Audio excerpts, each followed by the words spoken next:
Hi everyone. I'm Caitlyn. I'm Wayne. And welcome to Thank You Places. We are so glad that you guys are here joining us for our very first episode. Yes. Caitlyn, we actually did this. We did this. This has been in the works for almost a year now. Yeah, it's been a while. year and some change. Mm-hmm. Just some slight introductions. Caitlyn, you want to go first? Yes, of course. Well, hi everyone. If you don't already know who I am, I'm Caitlyn. I've been doing theater for a while now. I am mostly active in Redacted Playhouse, which there I serve as a stage manager or production manager and also a board member there. So I do a lot of my time over there. And every once in a while I will travel out to some theaters in the area, but mostly at Redacted. It's the home one. Now, Wayne, what about you? Well, me, I'm the actor, which is, I also do theater at Redacted. I'm actually going to be doing my first show at Redacted. For those who want to know why we're saying Redacted, we say Redacted to keep some certain things private amongst, ourselves, and to keep ourselves safe. Exactly. Yeah. Safety is the key. Absolutely. So, we're going to tell you guys the story of how we met. Yes. Caitlyn, go ahead. All right. Go from your perspective. It was the year I don't remember. Wow. What was that? 2021? Okay, yes. Sorry. I just did Color Purple. My bad. You're good. I apologize. This was right out of the pandemic. This was our first season back. And I had just finished stage managing a youth theater production, and the director of this musical saw me standing in the lobby one day before his rehearsal and quite literally was like, "Hey, you want to work crew for my show?" And I'm like, "Sure, why not?" And the show was Elf, the musical, and I didn't know anything about this. I just knew the movie. I thought it was going to be great. So I sat in during Tech Week. I didn't know what I was going to do, because there wasn't really jobs yet. I just knew I was going to be working with it. And eventually I found out that I was running the projections. And so, because if you saw Elf, it was a lot of like moving set pieces, and there were some big set pieces as well. So backstage, you could only imagine, was very crammed. So where I ran projections was all the way in a corner. My view was blocked by projection screens. I had to use the script for my cues. I could not see anything. And the only thing I could see, if you do know Redacted Playhouse, is where people walk to go to the tunnel. Okay? And that's how I interacted with most cast members. They would say hi to me on their way to the tunnel, to stage left, and that happened a few times with this particular being. But at first, he wouldn't say anything because we didn't know each other. And, I mean, what do you say to a person you don't know, obviously? Right. And it wasn't until, I believe it was it our last show or, like, second to last show? It was definitely... It was a second weekend. Yeah. It was a second weekend. I was standing backstage. Just, I think this was like maybe like a couple of minutes to places, and I'm wearing a Selena sweatshirt, and it says anything for Selena's. And my dear friend, Wayne Bonner III, walks up to me. He's like, "I like that." And I'm like, "Oh, thanks." And those were the only words we spoke to each other that entire production. But then a week later, we worked again in a Christmas concert in which we spoke a little bit more, but not too much. And then months later, we worked on Hunchback of Notre Dame together. I was assistant stage manager, and he was an actor on the show. And that's where our friendship truly bloomed. Yeah. Mm-hmm. Wayne, would you like to tell your side Absolutely. of the story? So, like she said, we met during Elf, the musical. And I would never really talk to her, honestly, because my thing is, like, if I don't know you, I'm not really going to say anything to you. Fair. Like, granted, I've grown out of that now, but back then I was very kept to myself. And I would see her like from like in passing, going to stage right to stage left. And like she said, one day I just saw her shirt. I was like, you know what? Let me just go talk to her because I've been really walking past her all this time. I might as well go say something to her. So I complimented her on her sweatshirt, and yeah, I truly think that was it. That was until it. Silver Bells, and I don't know if you remember this or not, but I saw you at Silver Bells, and I think I said hi to you, and I was getting ready to leave with Coot and Jacinda, and I remember I was leaving. I got out of their car, and I actually said, "What's your name again?" And you were like, "Caitlyn." I was like, "Okay, Caitlyn, gotcha." Oh no, I do remember that. Yes. And then was it Hunchback? It was Hunchback. It was That Hunchback. was the next show. And then, yeah, I just kind of saw Caitlyn around. It's like she was around like a lot more frequently. Yeah. And then every single show that I did at Redacted, she was always there. I was there. And this is the story of how we became best friends. Hunchback was like the introduction to where we started talking to each other. Yes. I would hang out in the dressing room with him and our friend Tom. Miss you, Tom. And Des. Can't forget Des. And Des, yes. But I would hang out in the dressing room with them, and we created the prayer circle. Yes. Where we would pray before every show. And then Hunchback ended, and we went our separate ways. But then for Sister Act, Wayne was our leading man, and I was asked to crew chief, and we were already friends before then, but then Sister Act was like, we were getting closer and closer together for sure. And then what was after Sister Act? It was Rent. Yeah, it was Rent. I think so, yeah. Yeah, and then me and Newsies Caitlyn. And then Rent. Newsies. Newsies and then Rent. Yeah, so and me and Caitlyn, we've been kicking it. For some time. So to tell you guys why we started this podcast, so I ride home with Caitlyn a lot after these rehearsals. Yes. And me and Caitlyn, we love to have a post-rehearsal yap. Always. And I remember one day we were talking. We were talking about something really, really, really, really good. Yes. And I was just like, Caitlyn, we need to have a podcast. And then that's kind of where the idea sparked. But we were just kind of, it was kind of a joke at the same time. But it wasn't until like, early this year, late last year? I think it was early last year. Yeah, we were just like, hey, so we need to quit messing around and like get it started. And get this started. So it was also helpful that shout out to Terry Shears because he was the one we were talking, and he just sat there and was like, you guys should start a podcast. And I think Wade and I just kind of looked at each other because it was like, because we were talking about it.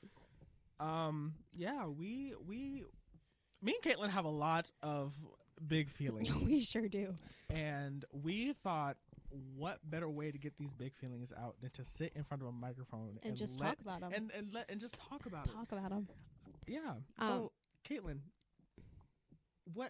how did you come to this wonderful world that we call theater? Okay, so I'm gonna tell you the story of how I came about to be in theater. So, So growing up, I always liked musicals, right? And I watched them. Like I watched Annie, the movie, and like movie musicals, obviously. I just want to make a real quick confession. I still have not listened to or watched Annie. That's terrible. I'm sorry, but go ahead.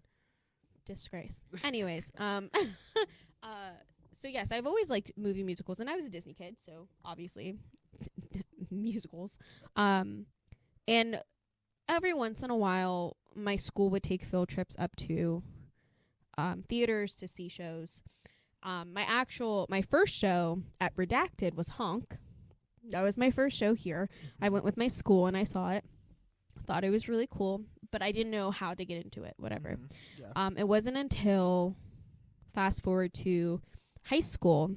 I was a sophomore and we watched Moana, okay?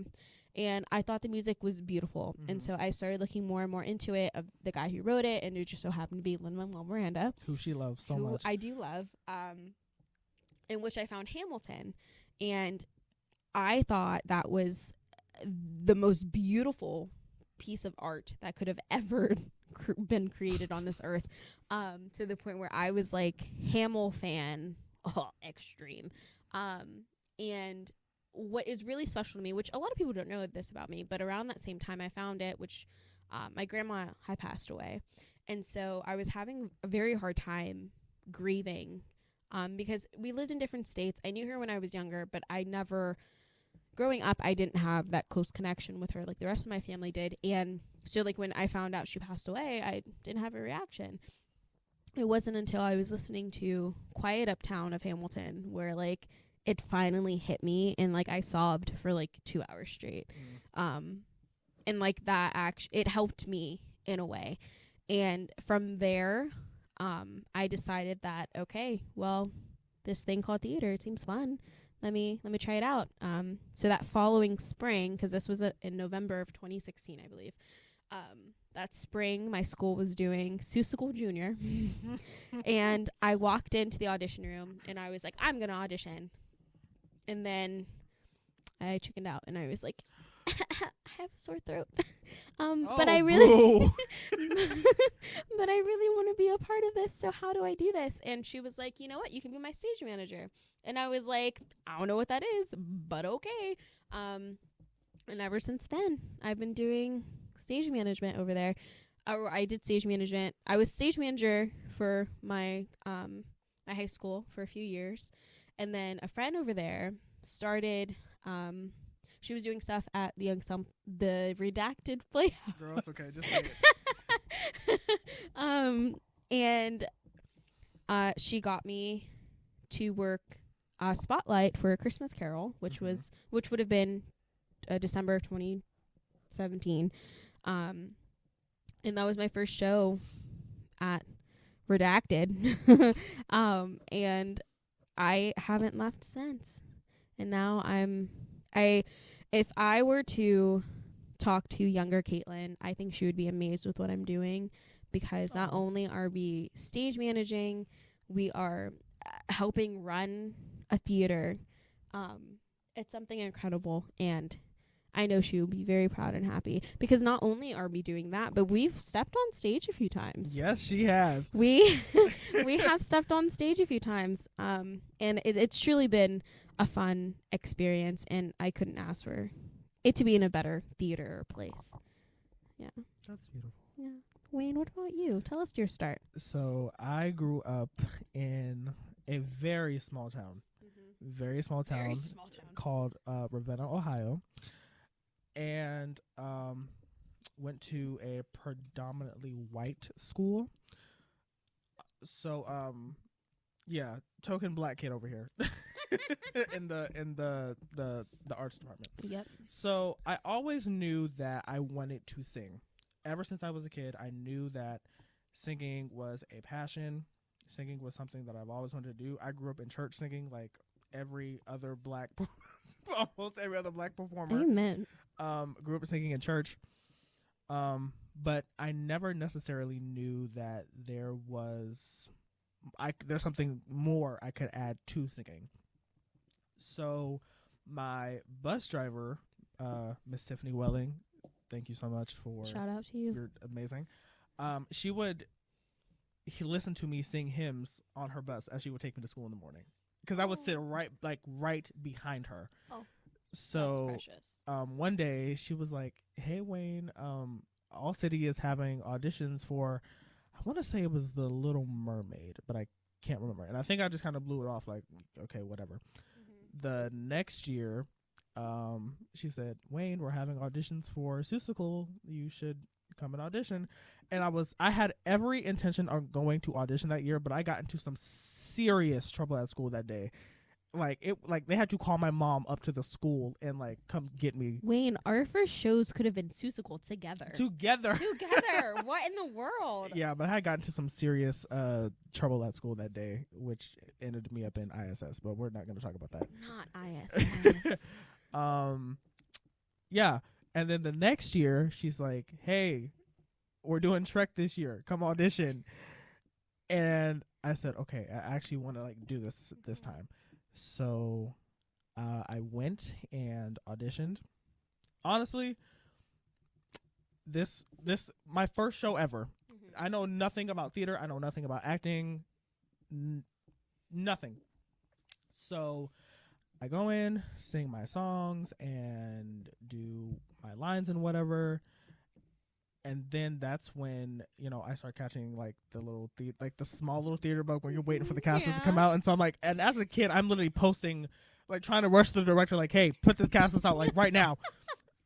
So the casters came out, and you want to know what's crazy? The people who I went to school with, they all told me, they said, Wayne, you're not going to get Donkey because he only casts high schoolers as lead roles. Let me tell you that I played Donkey as an 8th grader on stage with 2 high schoolers. So never let anyone tell you what you can and cannot do. Amen. Amen. So I did the show. We only have 3 shows, I think.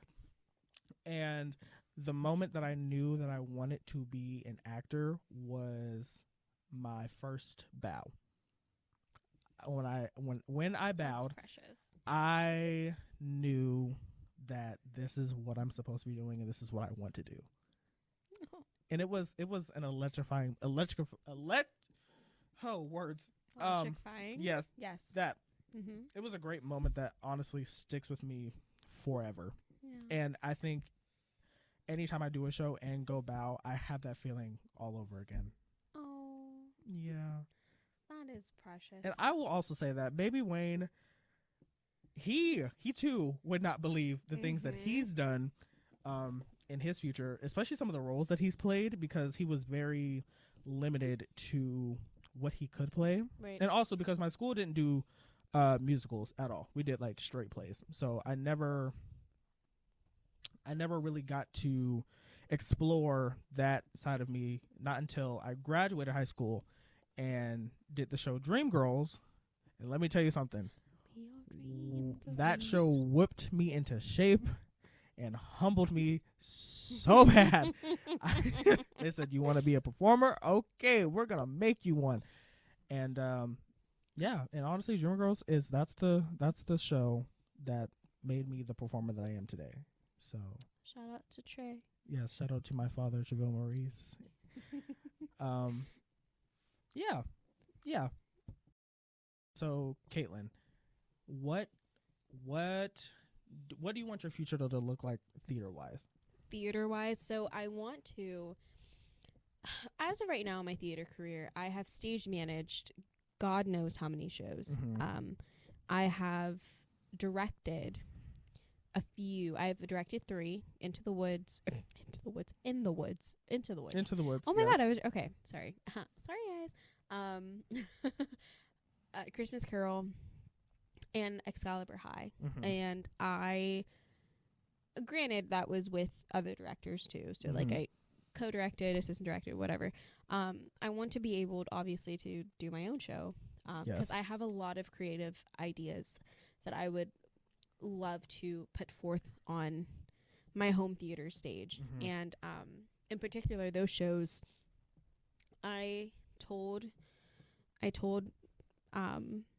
my theater board that I will only do 3 types of shows. I will either do a youth show, I will either do Tick Tick Boom, which is the show that Jonathan Larson wrote before he did Rent, and In the Heights, which was the Broadway show that Lin-Manuel Miranda wrote before he did Hamilton.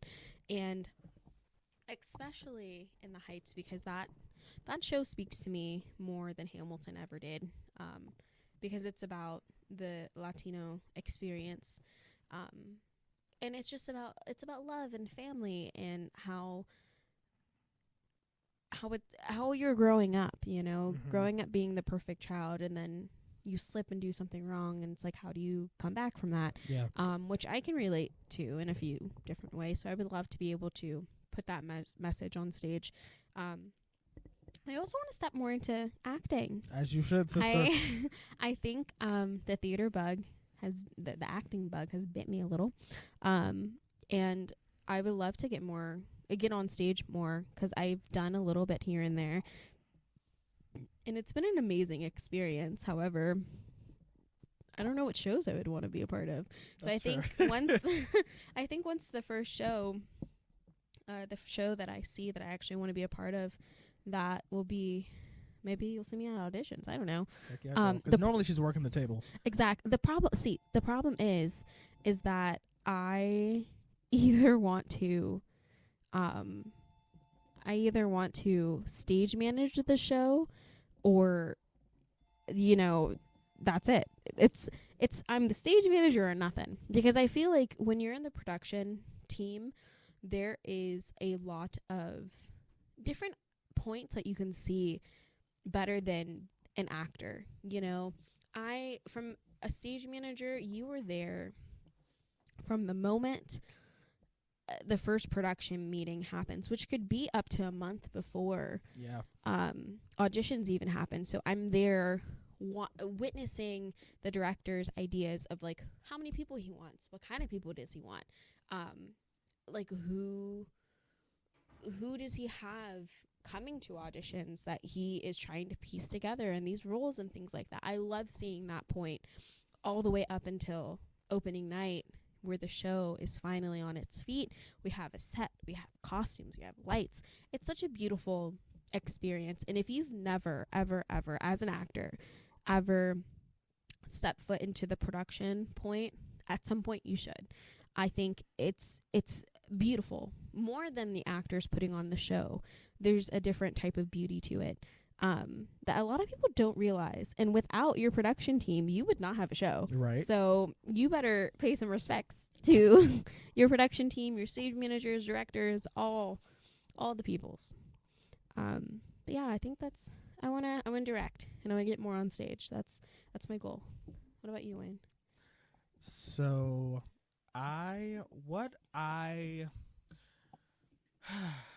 because I do know that I want to perform for the rest of my life, because that's what I love to do.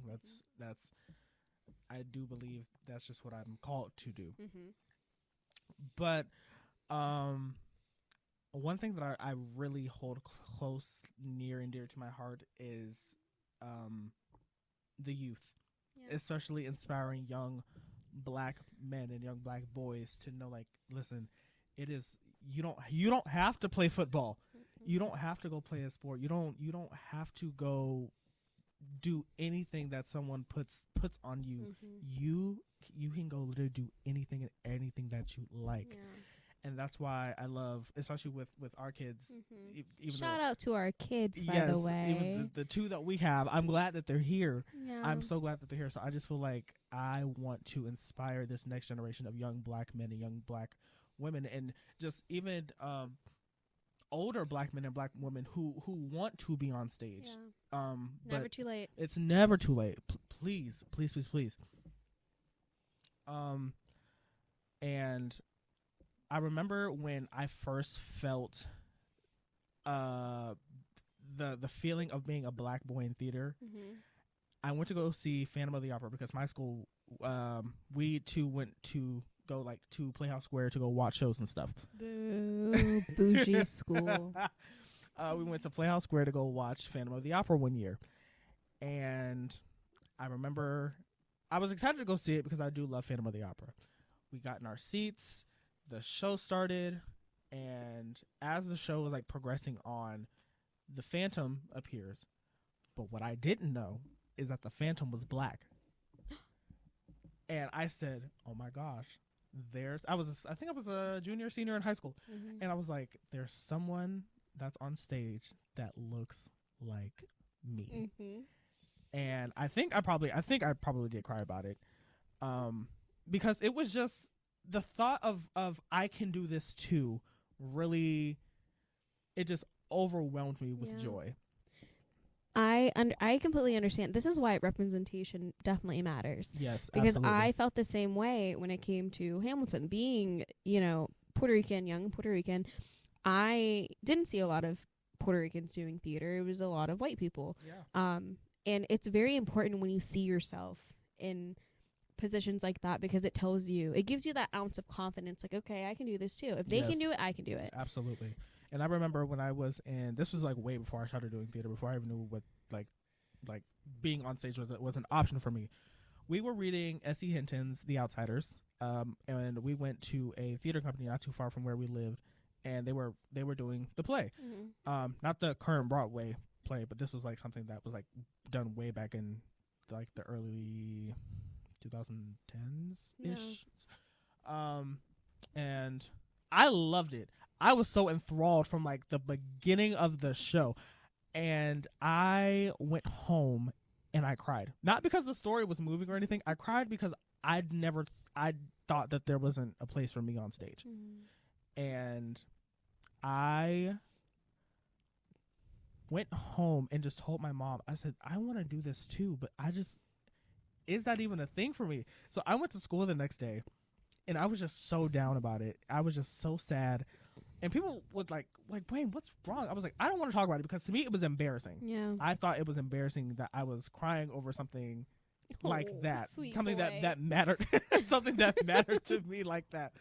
And so my teacher was just like, Wayne, I can tell you're upset. I'm just going to send you to the counselor's office. So I said, okay. So she sent me to the counselor's office, and I just, this woman, I have to give her a huge shout out. Shout out.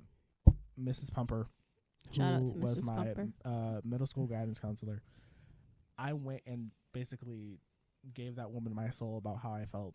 And I told her, I said, I want to do this, but nobody wants a black boy in their show. And before I could even finish that, she told me, she's like, don't you even say that. Don't you even say it. Because it's so possible for you. And literally the next year, that's when I got Donkey and Shrek. So sweet. That is a major moment as to why I do what I do today. And going back to the Phantom of the Opera thing, I really wish that I could have told him thank you for being brave enough to go audition, because this role is normally played by white men. Yeah. Unfortunately, he did pass away with complications from cancer some years ago, and his name is Quentin. I can't really remember what his last name was, but Quentin, thank you so much. Thank you, Quentin. You have literally lit a fire in me that never went out. So I'm gonna thank you. cry. But to go back, some from my in the future, some dream roles that I definitely want to play. Lola and Kinky Boots is definitely that's absolutely been one on since I was like 13 years old, and I'll tell you all that story in another episode. I definitely want to play Emmett in Legally Blonde. Okay. I want to play either the Tin Man, Scarecrow, or the Lion in The Wiz. Period. Oh man, I definitely want to be. You know what? This is, nobody really talks about this, about wanting to be in the ensemble in a show, but I would love to be in the ensemble of Once on This Island or in Tina. Absolutely, yes. Once on This Island. Oh my God, Chef's beautiful show. Kiss. And Once on This Island, the ensemble in that show has the greatest singing parts. Yeah. Like, I forget a lead. I'll put me in the ensemble, put me in the back. I'll do it. But yeah, I think those are some of my dream roles that I would love to do in the future. It's amazing. What about you? Do you have any dream roles, Caitlyn? You know, my problem is, for anyone who knows me, yes, I've been in a show. Do I know my vocal range? That's a no. However, if my vocal range could be whatever I wanted it to be, I would love to play Nina in the Heights. Yes. And also, I don't know why, but I would love to be Galinda in Wicked. I cannot hit her high notes. See, this is what I mean. I don't know my vocal range. I can sing. I just yes. I don't. And you want to know what gets on my nerves about Caitlyn? So let me tell y'all something. So Oh, Caitlyn will sit at her stage manager table, not being on stage, right? But when we go out to karaoke, Caitlyn is singing her face off. We all have been trying to tell Caitlyn for like almost a couple years now, girl, you need to get up on stage. I don't know what you're doing, but you need to get up on there. I'm holding that. I'm holding that to you. All right, let's either the rest of this year or next year. So I think Another thing too, like Wayne said, no one talks about wanting to be in the ensemble, but I would love to be Yes. in the ensemble. Let me tell you something. The for ensemble shows. is great. Yes, it is. People knock on it because you don't get a lead role, but Right. sometimes you have more fun in the You have ensemble. such a great time. Oh, that's going to be another episode. And It I has can't to wait. be. It And has I to can't be. wait. But I will say, being in the ensemble, I have had the most fun being in the ensemble Mm-hmm. than I did being a lead. Yeah. Like Hunchback, Ensemble for sure. ensemble was lit. For sure. I had the best time in the ensemble for Hunchback. It was great. Loved it. Loved it. See, and it shows like that I stage manage or I'm a part of the production team where I look when it's showtime and I'm like, dang, I want to be a part of this. Right. And it's been that way for Hunchback. Hunchback I would have loved to be a part of. Oh my gosh. But that was great. before I even knew that I wanted to be on stage. Yeah. Same with like Something Rotten. Something Rotten was a fun show. Something Rotten was fantastic. I would have loved to do that. Yes, I would have loved to be a part of the ensemble for that, but I was a stage manager. Beautiful, the Carole King musical. That was one of my, apart from Hamilton, that was like one of the few shows that I got into after I discovered my love for theater. And I've loved that show ever since, and I would love to be in that show. Carole King speaks to me. I love her music. I just love her story, too. And I would have loved to be a part of that show. Yeah, just shows like that. God forbid if Hamilton ever... Lin-Manuel Miranda, if you ever let the rights... I would love to be a part of that, because I am. If the rights to Hamilton ever get come out. We're gonna be That's like, going to be on every single season we're gonna for the next 5 years. we're gonna be like 35 years old when it finally comes No, out. seriously. But no, shows like that, like Mean Girls would be so fun. Another dream role, either Roxy Hart Ooh. or Velma Kelly. I can't Fosse. What if my life depended on it? But I sing those songs and I eat it up. She does. Eat it up. Yum yum yum. But yeah, I think that's kind of it. I don't think I have any more dream roles. Those are some good ones. Mm-hmm. Those are some really good ones. Unrealistic here and there, but you know, who's to say it can't happen? Who's to say? Well, you know what, Caitlyn? I think this was a good first I episode. think This was really good. We did good. Well, all of you out there, thank you so much for listening. Thank you so We much. appreciate your support. Yes. Be sure to follow us on all of our social medias. Mm-hmm. Instagram, Facebook. I think that's it. That's pretty much those are it. the only two. Yeah. Yeah. Well, there'll be more soon. We're Yeah. just starting out. We're just starting out. This is only episode 1 of season 1. Yes. So, yeah. Thank you guys so much for listening. Thank and we you. will see you at places. Bye, guys.